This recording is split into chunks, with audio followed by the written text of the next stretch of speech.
Implikasi penting yang harus Anda ketahui tentang penginjilan. Yang pertama, penginjilan ialah tanggung jawab umat Allah secara utuh. Lukas pasal 4 ayat 18 sampai 19, Yohanes pasal 15 ayat 16. Yang ditekankan di sini ialah bahwa semua orang Kristen bertanggung jawab atas tugas penginjilan. Dengan kata lain, setiap orang Kristen harus menginjil, karena penginjilan adalah tanggung jawab semua orang percaya. Yang kedua, penginjilan mengandung tugas memberitakan Yesus Kristus dari kelahiran, kematian, kebangkitan, kenaikan, dan kedatangannya yang kedua. 1 Korintus pasal 15 ayat 1-4 secara utuh.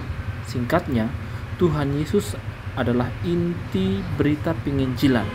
Tekanan utamanya ialah bahwa Yesus Kristus harus diberitakan dalam penginjilan sebagai juru selamat kekal bagi seisi dunia. Yang ketiga, Roh Kudus adalah kuasa atau dinamika penginjilan. Kisah 1 ayat 8, Yohanes 15 ayat 26 dan 16 ayat 7-11.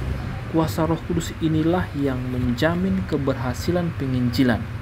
Kebenaran ini menuntut semua orang Kristen untuk bersandar sepenuhnya kepada Roh Kudus dalam penginjilan, karena kuasanya sajalah yang menjamin bahwa tugas pekabaran Injil itu akan berhasil.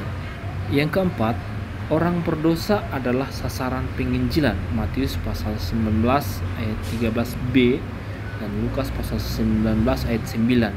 Yang dimaksudkan di sini ialah semua orang berdosa, baik pribadi maupun kelompok, harus mendengar berita Injil.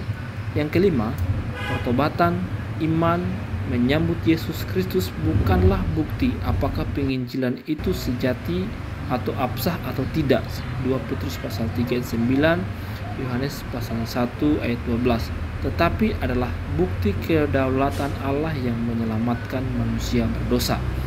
Yang keenam, melibatkan orang yang telah bertobat ke dalam gereja adalah bukti bahwa penginjilan telah dilaksanakan secara baik dan bertanggung jawab. Kisah pasal 2 ayat 41 oleh gereja serta semua orang percaya.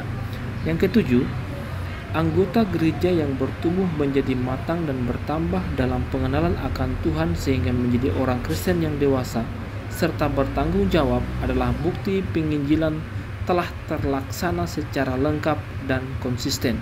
Kisah Para Rasul 2 ayat 41-47.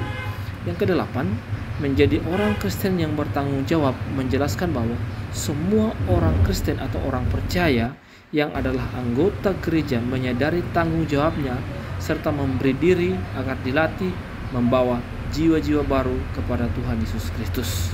God bless you.